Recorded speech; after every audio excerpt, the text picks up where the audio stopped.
Hey y'all, I want to tag on to what we were talking about yesterday. This is not exactly where I thought we were going to go in our notes, but I feel the peace and the presence of the Lord in talking about this.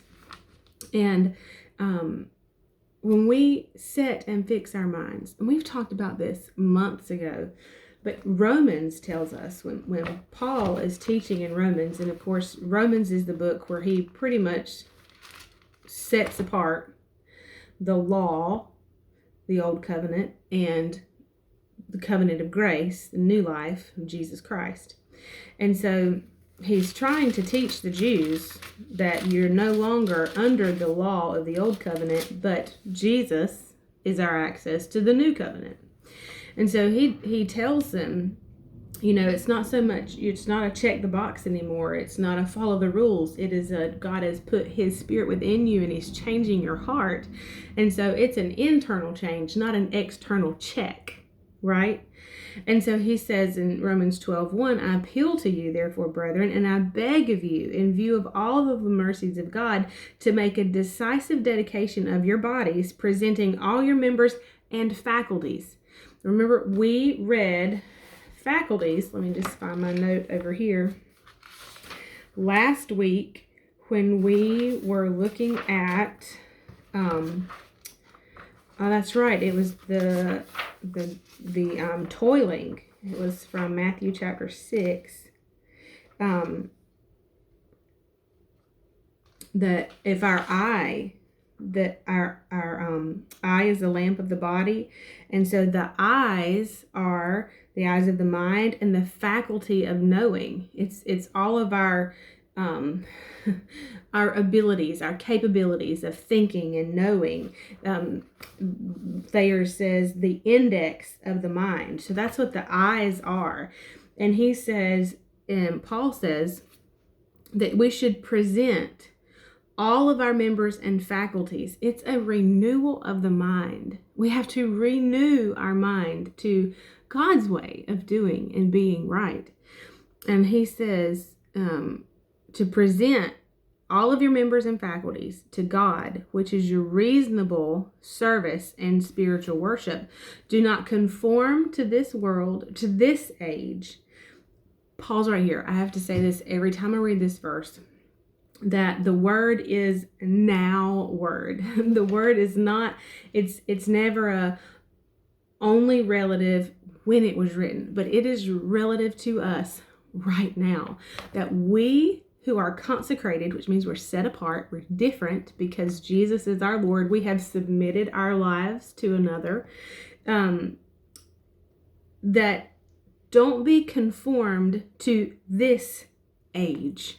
Right now, the age and time that we are living in, we can't conform, which means fit into the mold of this world. Do you know, you can, but don't. But do you know why he says don't conform to this world?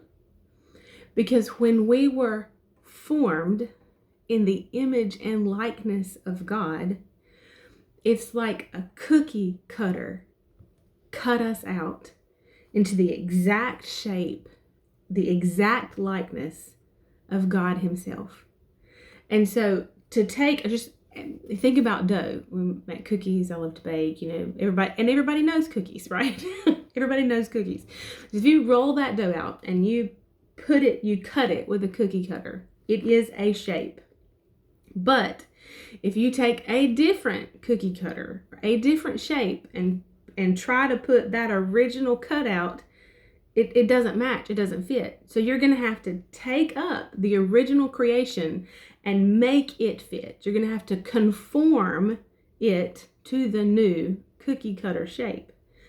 And you were not designed, I was not designed to fit the mold, to fit the cookie cutter of the world. I was designed and created and cut out in the exact image and likeness of God. And so he says, do not be conformed to this age. And you know as well as I know, there's a lot of stuff going on. There's a lot of pressure on the church, the true church, who hold their convictions and stand their ground, to conform to this age. So he says, do not do that. And if we conform, then we have altered the image of God. Who wants that responsibility? Who could improve on the image of God? But Satan, when we take our focus and our eyes off of the word and our gaze is somewhere else, we can't see the beauty of creation, the design of creation, the awe and wonder of creation that God created, that he formed and that he cut out into his image and likeness. And so when we're not looking at the word, we begin to get distracted by all of the other things that are glitzy and shiny and we perceive that they would be better. But when we conform to that other shape, to the shape of the world, we're losing God's design.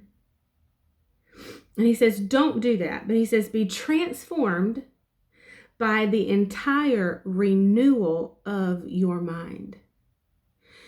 We have to meditate so much in the word that our mind is transformed.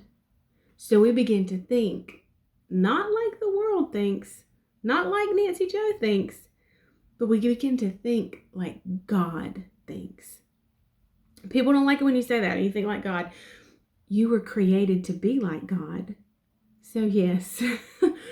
And the word does say his ways are higher. It says, eye has not seen, ear has not heard. You all could probably quote the rest of this because you know what I'm going to say. It says, eye has not seen, ear has not heard, neither has it entered into the heart of man all that God has prepared and keeps waiting for those who love him. Verse 10, yet to us he has revealed. Yet to us he has revealed. And so when I transform my mind, when I stay in the word and I am transformed in my thinking, then I'm not thinking like the world. I can think like God. His ways can be revealed to me. That's a good word. We'll pick it up here tomorrow. I'll see you then. Bye, y'all.